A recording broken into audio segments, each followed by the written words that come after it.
Já estive diversas vezes na Maesa, nas visitas guiadas que acontecem. É um sucesso, sim, para a nossa cidade. E não deve ser discutida entre pobre e rico, né? Acho que todas as pessoas... Eu já visitei diversas vezes a Feira da Maesa e vejo todos os níveis de pessoas lá participando, comprando e também curtindo diversos shows. A escola lá do bairro também fez a apresentação da banda marcial lá, ficou avisado todos os pais. Então, eu acredito que essa discussão é totalmente inócua. Afinal, eu faço a festa de Natal lá no Fátima e a presidência do bairro, em anos atrás, ela dizia que eu estragava a grama da praça. E não era gente rica que dizia, tá? Então, para deixar bem claro, inclusive fomos para a rua por causa disso. Agora a gente faz em frente à Escola Castelo Branco, a gente tranca a rua para fazer, porque eles entravam, inclusive, com pedidos na Secretaria de Esporte e Lazer, que liberava a utilização da praça, e a Secretaria do Meio Ambiente, dizendo que a gente estragava a grama ao colocar um palco e atrações artísticas para a comunidade. E não era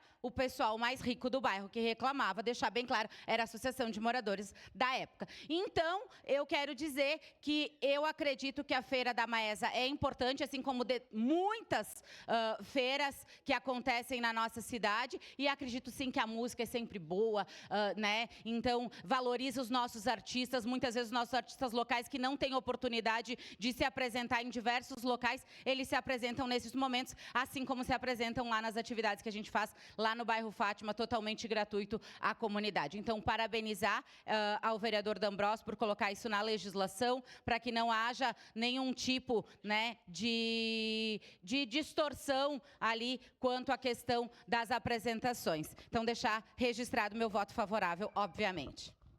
Obrigado, vereadora Daiane Mello.